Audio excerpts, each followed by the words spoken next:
est-ce que xam ngeen la moo tax astronautes yi suñ jógee ci kaw jaww ji duñ mën di doxaat.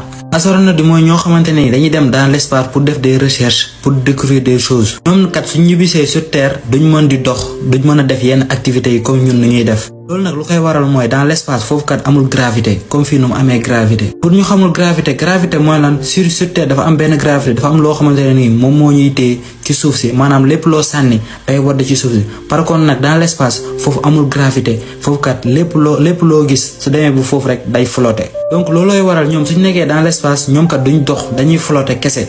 le fait que ñoom suñu nekkee dans l'espace duñ dox loolooy waral ne que dañuy am seen muscle day rétrécir. parce que dox dafa nekk loo xamante ne nii da nga koy jàng soo juddoo màggaaleeg moom. léegi soo toogee lu yàgg doxoo rek da nga koy perte dootoo ko mënati. parce que il est prouvé en science que tout muscle qui travaille pas rétrécit. cela veut dire que sa tànk yi dafa nekk pour dox léegi nag soo ko utiliser wul pour dox rek su yàggee trop dootoo ko mënati. il te faut benn ñu jàngalaal la nga def ay centre de rééducation jàngaat nooy doxaatee pour mën a dox. loolu lay waral nit ki su duggee coma luy yàgg su jugee il faut que mu def des exercices de rééducation pour mën a dundaat viam comme il se doit. loolu kat du samay wax dafa nekk ay études yoo xam ne c'est avéré dinaa def lépp ci description bi ngeen lire ko.